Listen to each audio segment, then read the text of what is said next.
Okay, Brent, welcome back. Norling Law. So, want to have a chat to you. Commercial leases. I know it's a hot topic right now for businesses out there, and smaller business and large businesses.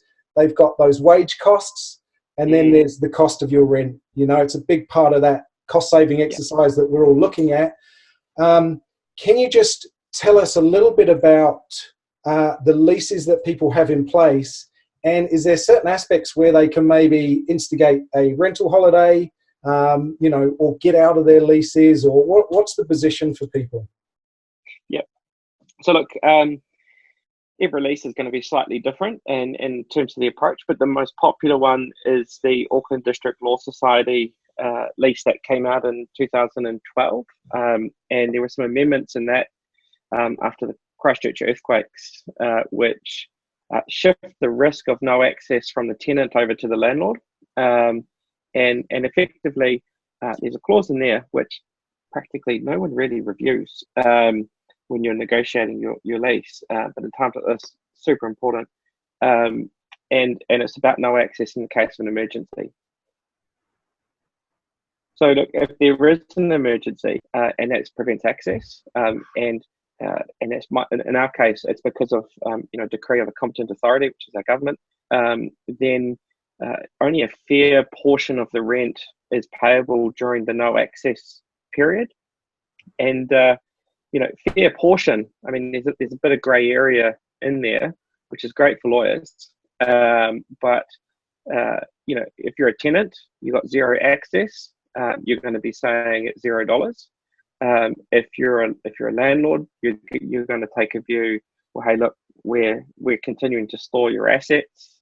We have costs, and they're going to want to cover that. And so there's going to need to be a bit of a negotiation around that. My data set is a little bit limited, but what I'm seeing is most landlords are giving a 1 month rent holiday, and they're going to reassess it again in a month to see whether or not this lockdown gets extended. And so, my recommendation to people is, look, if you've got a relationship with your landlord, then pick up the phone, talk through your situation, ask for a rent holiday of a month, and talk about it again at the end, because that's a nice easy win. And if you have a landlord that is being difficult, then you might need to bring in some help at that point. But there's also other leases that don't have this clause, and they're just completely silent. And so I'm getting a lot of questions around those leases.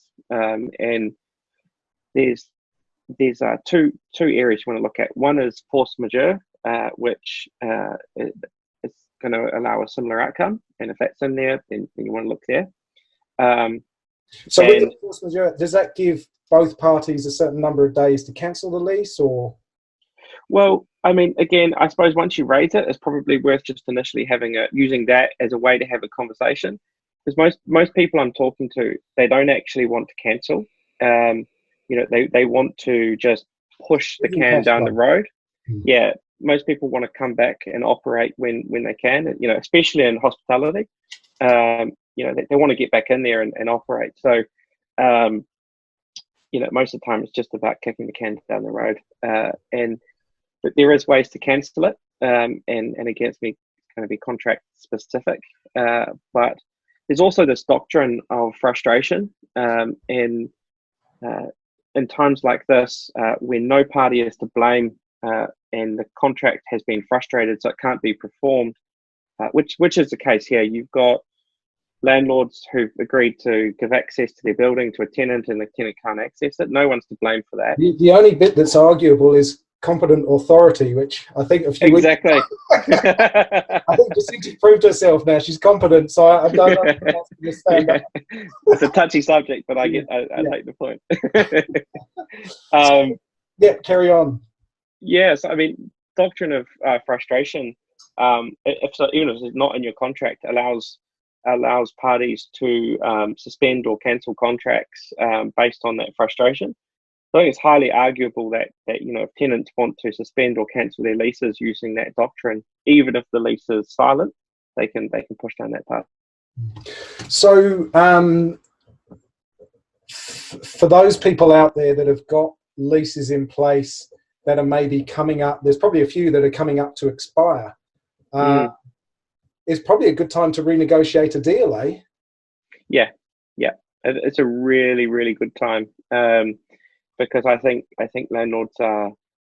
It's a really uncertain time, and there's probably some really good deals to be had. But I mean, equally, it might get a lot better soon, because if there are a flood of people cancelling their leases, and if this goes on longer than a month, there might be a lot of cancellations, and there might be a lot more stock on the market.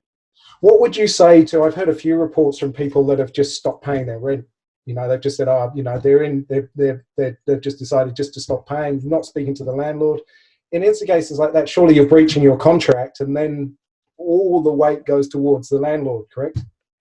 Well, look, the Auckland District Law Society clause is actually automatic. So it says a fair portion ceases, and so it is actually an automatic clause that may allow tenants to do that, and it might be arguable. And so I think, from a practical perspective, the court's going to be very, very slow to deal with cases involving tenants being kicked out for non-payment of rent at the moment, especially when they're relying on a clause like that. So, but it is a dangerous way to act. I mean, communication is absolutely key. So I think to ignore your landlord is a very, very bad strategy. They need to be on the phone and actually having some difficult conversations up front. So sort of closing action steps for anybody out there that has got a commercial lease and is wondering what should they do. Sort of first steps: read their lease, go through the deed, get familiar with it, talk to a lawyer, or? Yeah, I mean, I suppose what I would recommend is absolutely understand the lease, understand your rights and obligations, and then I wouldn't recommend rushing straight to a lawyer. I think it's worth picking up the phone if you do have a relationship and having that conversation and just say, look, we can't pay rent, our business has stopped. We need a break.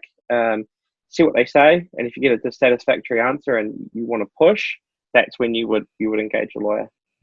And did you say earlier you've got some information that you're putting together now for people that you're going to be releasing, or?